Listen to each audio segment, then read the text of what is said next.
बीजेपीच्या अधिकाऱ्यांना थोडेसे हाताशी धरतात आणि इथे प्रेशर कमी करतात वॉलचे आणि मग नंतर स्वतःचे टँकर पुरवतात। वर्षानुवर्षापासून त्यांचे टँकरचे धंदे करोडो। आता इथे तुलसी अंगण म्हणून एक सोसायटी, ही समोर कल्प सिटी म्हणून सोसायटी आहे, करोडोंचे बिल लुटले त्यांनी, काहीच काम धंदे नाही। त्यांची मुलं बोलतात आमचे 200 कोटीचे प्रोजेक्ट चालू आहेत, 500 कोटीचे प्रोजेक्ट चालू आहेत। अरे तुमचे 500 कोटीचे प्रोजेक्ट चालू आहेत ना, मग कशाला टँकर चालवताय, कशाला भिकारी धंदे करताय, नगरपालिकेला लुटताय, लोकांच्या आयुष्याबरोबर खेळताय तुम्ही, लोकांना पाण्यापासून वंचित ठेवतात। आपल्या घरी जेव्हा माणूस येतो आपण काय विचारतो पहिले, की पाणी पिता का, आपण त्याला पहिले पाणी पाजतो। आणि हे लोकांना पाण्यापासून वंचित ठेवतायत। किती नालायक वृत्तीचे लोक आहेत ते तुम्ही बघा। हा साहेब या रामायणामधला हा खरा रावण आहे, इथे जो बसलाय ना तो खरा रावण आहे। आणि रावण का पराभव झालेला ते आपण आपल्याला सगळ्यांकडनं ऐकतो ना, दोन, एक तर त्याचा अहंकार आणि दुसरा त्याचा भाऊ विभीषण। तसाच हा रावण अहंकाराने माजलेला आहे। पण प्रथमेश, अस्मिताताई आणि अंजनीताई तुम्ही घाबरू नका, तो हरेश आहे ना, तो विभीषण आहे आणि तो आपल्या सोबत आहे। आता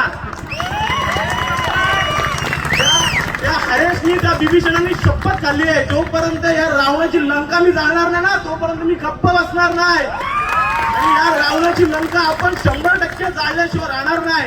कारण का आपल्याकडे भली मोठी सेना आहे साहेब, युवा सेनेची।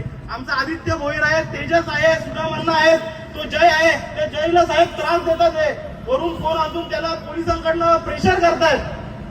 साहेब तुम्ही याच्यावरती जरा दखल घ्या, आमच्या कार्यकर्त्याला प्रेशर करतायत ते, वरून फोन, तो जय आमचा कार्यकर्ता आहे शिवसेनेचा, त्याला ते सारखे त्रास देत आहेत,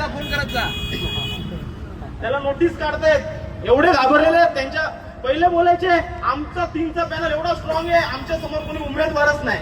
आता घ्या, आता झाली ना पुढी, कुठला ना घाम। साहेब या रावणाची लंका आम्ही 100% जाळणार। वामन दादा तुम्ही थोडा जोर लावा, आम्ही त्याला आता बरोबर त्याचं काम।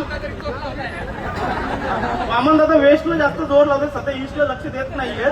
ज्या दिवशी वामन दादा ईस्टला जोर लावला ना, यांचा सगळं टांगा पलटी घोडा फरार 100% करणार। केल्याशिवाय आम्ही गप्प बसणार नाही, एवढं सांगतो। आमच्या अस्मिताताई इथे आहेत साहेब, त्यांना पण आश्वासन देण्यात आलं की अस्मिताताई तुम्हालाच तिकीट देणार।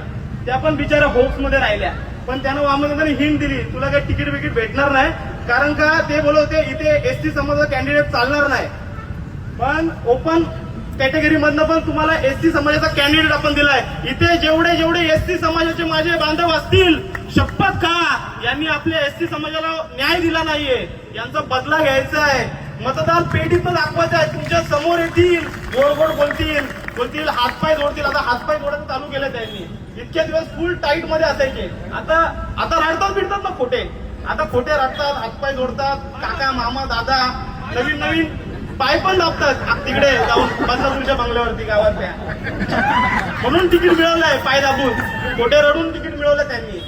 पण एसटी समाजाचे जेवढे माझे बांधव असतील, वॉर्ड क्रमांक 15 मध्ये जेवढे नातेवाईक असतील, एसटी बांधव असतील, सगळ्यांना फोन करा, तर सांगा आपल्या ताईवरती त्यांनी अन्याय केलाय, त्यांनी एवढं काम केला, लॉकडाऊन मध्ये पण ती काम करत होती, तरी पण तिला तिकीट दिला नाही, तिला टाइमवरती फसवली आहे यांनी। त्यांचा बदला घेतल्याशिवाय आपण राहायचं नाहीये।